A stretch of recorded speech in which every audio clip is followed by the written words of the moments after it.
The biggest growth blocker was really administrative and systems and getting sales out and really actually selling, because the business relied so much on word of mouth.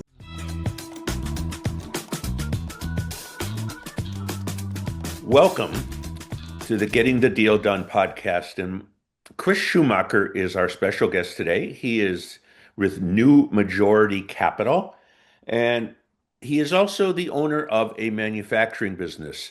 And we're going to start with that today. But first, Kris, welcome. And why don't you tell us a little bit about your journey, how you got to be the owner of a company, and then we'll get into some of the lessons you've learned. Thanks, John.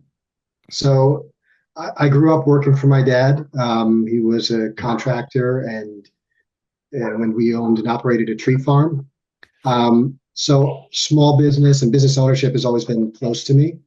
After 20 plus years in the corporate world, I got tired of the corporate life and had to be my own boss, right? So I quit my job and I bought a manufacturing company in Massachusetts that fabricates outdoor structures, garden trellises, arbors, and custom pergolas.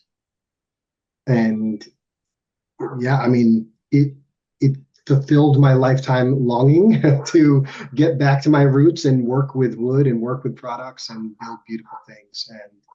And I'm glad I did it, but there were definitely things that I know now that if I had known then, I would do differently. Okay. And you've had it almost 5 years now, correct? Exactly. And you're the CEO, and your brother is the president who runs the day-to-day of that business. That's right. Okay. Yeah, and that was the one of the reasons why I decided to make it work, because I decided to pull the trigger because my brother was in the area. It was too far of a commute for me to be running the day to day from New York to Massachusetts. My brother was ready, willing, and we had the same background, so it just made sense. Okay. So let's talk about, I know some of the things that we touched on when we talked a week ago about this episode. And so and I remember you saying that you've learned enough that you have a program for owners on systematizing things. So tell us, you bought this business and you used the word restructured. One of the words you used was restructured. Talk about that. Sure, absolutely. So the previous owner was really an artist, an artisan. He had built an impressive product catalog. When I toured the factory and I saw the products, that really sold it for me. Just seeing the quality of work that they put out, and the variety of his catalog that he had built. But there wasn't a lot of systemization. The previous owner did not even own a computer. He worked on a drafting table and did all of his work in loose leaf binders.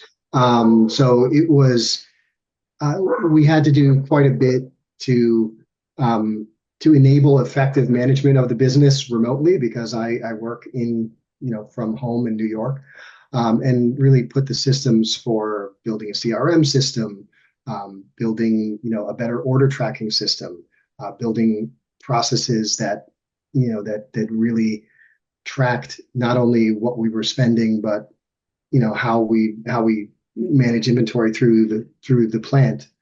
All of this had to be built kind of from scratch. So what was the, I want to ask a two-part question. What was the easiest thing to put in and what was the toughest? It's a good question. I guess the easiest thing to put in was upgrading the time cards from punch time cards to to automated ones. Yeah. And that actually, despite being really easy, it actually saved quite a bit of work, because we had to, have handwritten punch time cards that had to be translated and written every week for payroll. It actually, switching to an automated system actually saved probably 2 hours of work a week, which is which is actually significant when you have a lean team.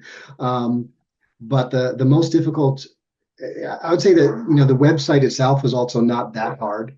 I've gone through a few different iterations in the website, but the most difficult thing to do is still a work in process, which is really change management and getting the team to to fully utilize all of the new systems I've put in place. So we're continuing because it's a continuous improvement process. Yeah. So you know getting the whole production process to flow so that every product change, every step in a custom project is tracked in our ERP system so that we know how many hours are spent on each job. That I would say is still a work in process. We have it for some products, but not for all fully custom jobs. And it's more of a change management challenge than a technology challenge. Okay. How many people on the team? We have 10, Okay. yeah, including myself. That would be 11, I guess. Okay. So is the company B2C? Is it We B2B, do both? both B2B and B2C. So about 50% of our business is through large general contractors who we supply with standard products and with customized products. The other half comes from um, a mixture of landscapers who are working in individual residences and homeowners who buy products for their backyard. Okay. All right. Now, did you put in a CRM system? I don't know if you're big enough for a full ERP system. Well, I built a full ERP system, so that's one of the the amazing things of what you can do now with AI. I did originally when I started when I first acquired it, we put in Monday.com as a CRM system, Hmm. and then just over the last year, I've implemented a fully custom built ERP system. So we have tied into the financial tracking. It it logs products, bills of material, and everything through the first touch point when the customer signs an inquiry form or browses the internet to what phone calls they take, and then translates that down into production so that the customer can actually see photographs of the work in process. Okay. And this is all great. I mean, the CRP, or CRM, the time tracking, etc. Did you modernize the plant at all? Um, Not particularly, and the reason why, and when I came in, I thought that I would, right? So this is actually interesting because I thought that we would be putting in advanced automation systems in very quickly, but a big part of the value proposition of what we're selling is high quality, handmade, custom. So the process of automating it actually,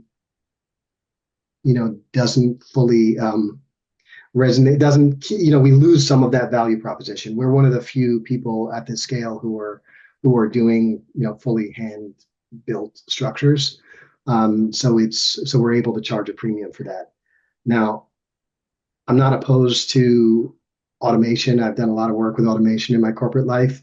So it is something we're actively considering, but it just has to be done right. And at this point, surprisingly, automation wasn't the biggest challenge wasn't our biggest growth blocker. At least it wasn't what I had thought it would be, right? So the biggest growth blocker was really administrative and systems and getting sales out and really actually selling because the business relied so much on word of mouth and and actually a lot of businesses sell saying we do so great with word of mouth. It's just low hanging fruit. You just need to put in marketing and you can, double your sales. You know how many So times I've heard that over the decades I've been doing this? it's, Yeah, if it's someone on knew every, something it's on about every marketing, sale. look, my business would double. So yeah, and actually, we did put effective marketing in, but it took a while to understand what that looks like. And, for our particular customers, it's a high consideration product. It's not, it's not an impulse buy to spend $4,000 on a custom gate, right? You think about that for several months before you pull the trigger on that. And you probably have to get buy-in from your spouse, right, to say that this is what I want and this is worth it. When they look at the alternatives at Home Depot that are, you know, a, a small fraction of what we charge. And, I don't think we're overpriced. I think we're priced correctly. But it is still, a long consideration cycle and difficult to get the sales and marketing right. And the previous owners admitted they didn't know how to do it right. And so that was something that took me a little while, but I think I could say I was pretty effective in the last couple of years, especially last year. We tripled our direct to consumer sales. So my goal is to have direct to consumer become 60% or more of our total sales mix, because it's higher turnover, more steady cash flow, and then 40% leave for the larger custom work.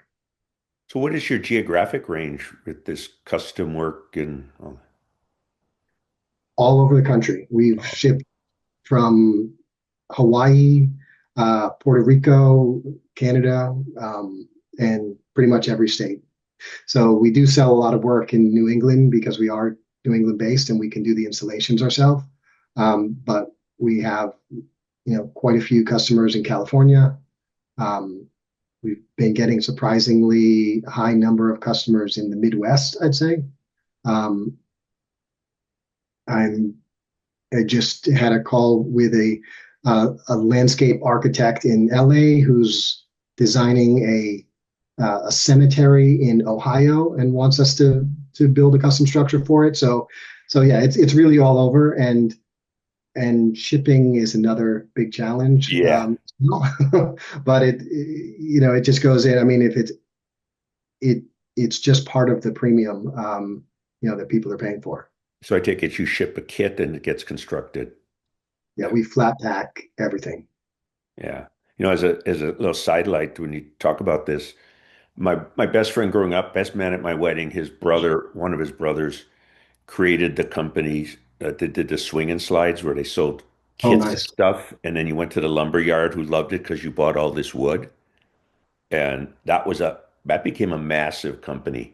That is my next acquisition, is a lumber mill. So I'm actually reviewing several sims right Uh-huh. now. And I need the vertical integration. Lumber is our biggest pain point by far. Yeah. So see, we're talking direct to consumer. What is the website? Trellisstructures.com. Okay. Trellisstructures.com. So a couple more things on this. You told me some of the lessons you learned included uh, being undercapitalized. Yeah, absolutely. That was the big one. And I had 20 years in the corporate world doing sales finance and advanced analytics, so I could run lots of spreadsheets and I was really good at it. But um, but I very much misunderstood the cash conversion cycle. I took the owner at his word that you get 50% of the cash up front and 50% at close, for most projects, not counting the fact that some projects might be, you know, 40% of your annual sales, and they're on a construction industry standard AIA payment plan, which means you get paid when they get paid, which means you submit a requisition to ask to get paid after you've already done the work. So now you're 30 days into carrying costs, and then they review it and approve it. That's another 30 days. and then the customer pays it, and then they send it back. So I have jobs where I'm floating the cost for over 120 days. And you know, for a $20,000 project, it's not a big deal. For a $400,000 project, that's a lot of costs to be covering, right? So I thought that I was good with $180,000 of working capital on my balance sheet, but really I underestimated that by probably two and a half times. So I should have had about 400,000 in working capital. So what happened was we've been running very lean because when you first start a business and it has no, when you first start a legal entity, even though the business was 30 years old, the legal entity was fresh. So I could not qualify with any bank for conventional working capital lines of credit. Um, the SBA lender that I worked with at the time, which they did the deal for me. They helped me out in that way, but they also did not offer any lines of credit, or and they told me that they were going to offer a line of credit, and then their bank decided not anything against my business, but the bank decided we're just not going to offer these line of credit products. So that was off the table, Got it. and I had to use very expensive. My cost of capital has been through the roof. The banks have been doing great as I've scaled for the past couple of years. But now we're at a point where we're able to refinance, and it's making it through the first 5 years um, with expensive working capital was definitely a pain point that I advise people to especially if it's a construction related industry, to always be always overestimate the amount of working capital that you need. It's better to come in at the acquisition with more cash than needed. Yeah, because you've talked about two things. You're undercapitalized going into, if you said, hey, we're going to grow and we're going to need more equipment, you need capital, but you also have working capital to pay the ongoing bills of buying more lumber, paying your people. Yep. So those are some pretty good lessons. Yeah, I'm a big believer that buyers tend to undersell themselves on how much working capital is needed. Yeah, and the banks, to their credit, they I know a lot of bankers who try to make sure that the businesses are well capitalized, but a lot of them just by default say 10% of the entity value, and they leave it at that. And it really needs to take a deeper look, especially when you have seasonality in the business, like we do. December through February is, or December through mid-December through March for us is a very slow season. So everything picks up and gets really fast again in April, but you have 4 months of bank payments, payroll costs, and replenishing your inventory. Some years I've had the guys sitting around cleaning the shop during winter when I could have them building product if I had more cash to bring in more lumber ahead of time. Yeah. So that's great, great advice, great insights into, things that people need to watch out for when they're buying a business. And, I think the same applies. I've been seeing bunch of stuff lately on, even private equity firms.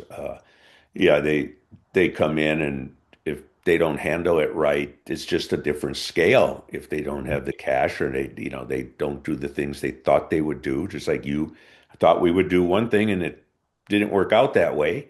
And that's all part of the process that has to be taken care of. So let's shift over. New Majority Capital. You've taken the lessons you've learned from your own business, and you work to train people. And I believe you had said it was underserved people who would like to own a business, and you train them on how to, not, as I understand it, not only how to go find a business to buy and buy one and help them with that, but then how to run a business. Exactly. So how to find the right business for you and how to do the due diligence, negotiate, structure the terms correctly to be successful, and then successfully transition to the new ownership. So yeah, absolutely. And we serve yeah, underrepresented, which is a broad definition. It means many different things, and it can mean, whatever uh, makes sense to that person. It could be someone who comes from an economically disadvantaged area, like rural Appalachia, or it could be, people who generally have come from a low income zip code, or have not had the same access to capital in their life than everyone else. So it's a wide range. You know, we've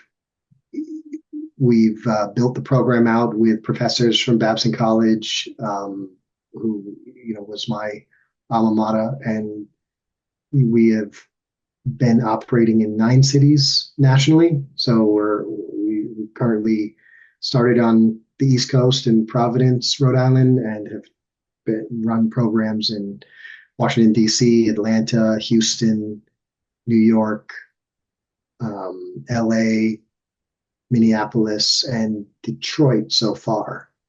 I think there may be more. Okay, so we talked about the underserved. Let's dive into that a little bit. Is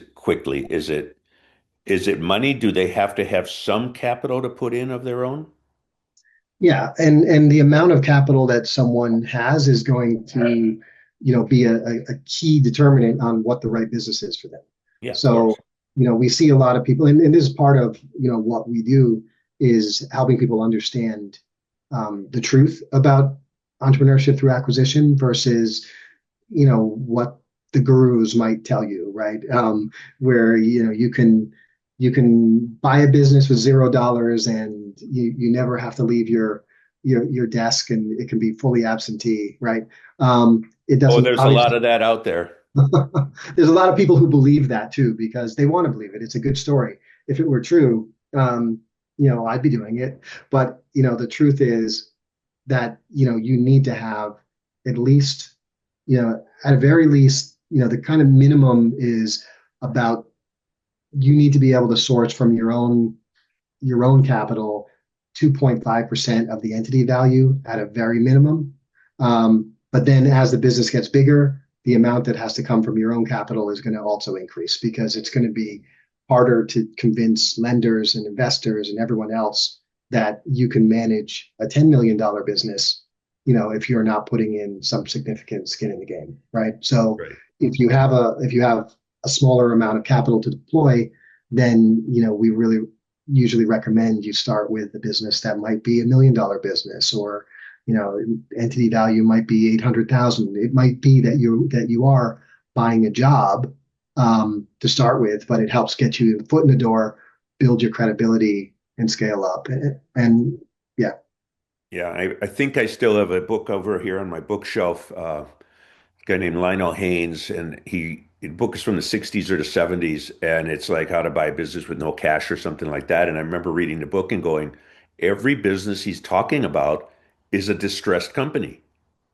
And it comes, my saying is this the seller controls the deal on a good business. The buyer Mhm. controls the deal on a bad business.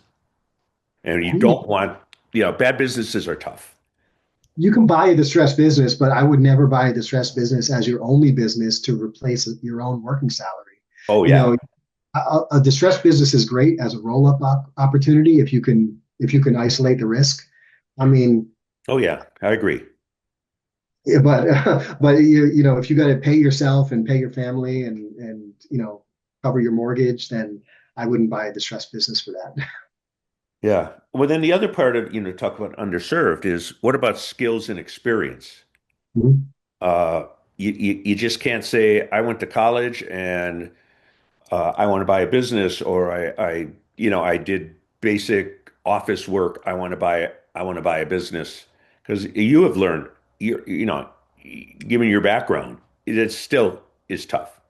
Yeah, and I worked for my dad for 10 years doing, carpentry and construction work. So I had the manufacturing background. I have, 20 years in, you know, working in, management positions in corporations in manufacturers. So, but the reality of a small business is even different than the reality of a big business. I don't have, teams of people. I can't, set a meeting with the production team. That's me. So it's going to be the same people, me and my brother and my lead engineer for every department. Um, so it is definitely different dynamics, but I'd say, you know, that's again part of what I mentioned earlier in what we try to teach at NMC, which is how to find the right business for you, and it is a tie between what can you afford, but also where does your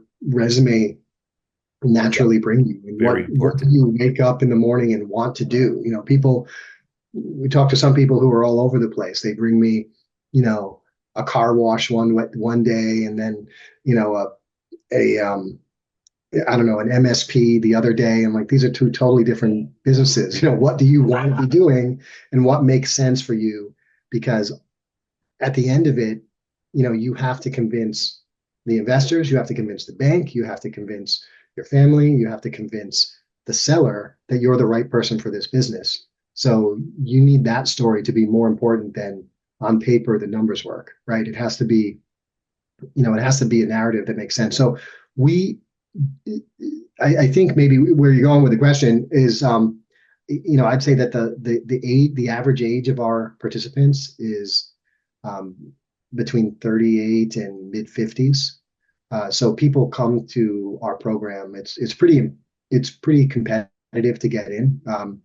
We accept maybe 30% of the applicants, and they come with experience in different industries. We have people who are, um, you know, who have been going through. I spoke to, one participant yesterday who is, a registered nurse for 20 years, and she's working for a company, and she's convinced the seller that she's convinced the owner of the company that she's with to sell it to her over time.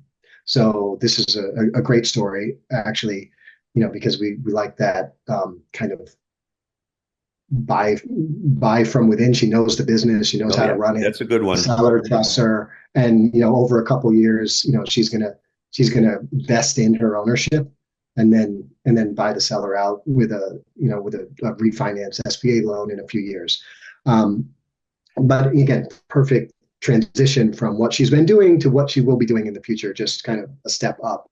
Um, but there's definitely, transferable skills as well. You don't have to be, um, you don't have to have experience in the particular industry that you're going into, but you do have to understand that business, very fully. And you do have to have skills that are transferable, and ideally help from the seller to to bring you through. You should have help from the seller. And a lot of people don't realize you talk about what they bring you to car wash and the MSP and everything else. You got to be able to go into it and say, I can see myself going into that company every day because this is not like getting a new job. You get a new job, you don't like it after 6 months, you quit. Oh, you get to buy a business, you aren't going to sell it in 6 months unless you want to take a big loss. Yeah, yeah. Even a couple of years. I mean, Yeah. it takes. I have a 15-year SBA loan. So 5 years in, I've paid mostly interest. Yeah. Okay. So final question on this. You also have a fund that Yes, we do. New Majority Capital does some of the investing. Yes, yeah. Okay. Um, we write checks between 50 and 350,000 typically, to participate. Along with the fellows, or along with other searchers who come in. We also have a co-investor network that we Yeah. partner with for larger deals, and we have a number of banks and financing partners, CDFIs, private lenders who we reach out to syndicate deals with. We've been doing, let's say, mostly SBA loans up until now, but with the recent changes, it's harder to do those SBA loans because the exposure for investors is now harder. If any one of our portfolio companies defaults on a loan, then we can't, none of us Yeah, individually can ever participate in an SBA loan again, even if we only have 1%. that's Um, right. That's an interesting twist on it that I think they want, I don't know, but I would think they would want investors to be very careful on where they're investing more than they just the return, but to make sure it is going to be viable. Can't be like venture capital will hit a one or two home runs out of 10. You got to hit yeah, at least a single on every one. exactly. We need to at least pay off and it generally should be fine for us. I mean, we do deep due diligence and we don't invest in deals that have a debt service ratio, less than 1.6, 1.7. Yeah. So Good. we're not doing high risk deals. But that being said, the economy can change things in an instant. Yeah, a lot of things can happen that are outside the control of any business. Although I would say the ones I've seen that haven't done as well as I thought, it's usually the buyer. They're not as good as they thought they were, and I've seen both. I've seen ones where the buyers have made mistakes. Um, let's say too loose in their like kind of risk management. They've raised costs too quickly. They brought in, expensive capital to cover those costs, and then they let it spiral out of control. I have seen that happen, but we've also seen some where there has been, I don't want to say fraud, but misstatements on the Mhm. seller side, where they thought they were buying something and it was really something different. We've seen some, and this is not businesses in our portfolio, but businesses for people that we've worked with or consulted with sometimes after the fact, that they've come to us and said, I got in this deal and it was a bad deal. And we looked at it and said, yeah, you shouldn't have bought that business. Yeah. Well, let's finish up, Chris. What do you like to do when you're not making outdoor structures or helping train people on how to get their own business? Well, I mean, that's a good question. I manage my farm estate that I grew up on back in Rhode Island. I've got 100 acres of forest.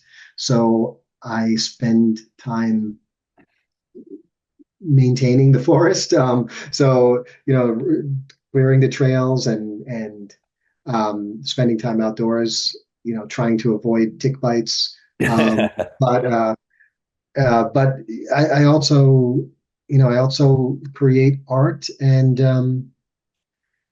I think I work obsessively with business design. I'm always plotting new businesses. I mean, it's become an obsession. So I'm always thinking of, what is the next, business opportunity I can build on or do next. So I guess it's a little bit of everything. Forests, art, and business. Yeah, that's Yeah. that's me in a nutshell. How do people get hold of you, Chris? Chris at newmajoritycapital.com or Chris at trellisstructures.com, either one. All right. I'm always available. This conversation really it seemed to flow. I'm glad we could be able to cover both subjects, and I thank you for being a guest on the Getting the Deal Done podcast. And on that, I will say goodbye, good luck, all the best to you. Thanks for having me, John.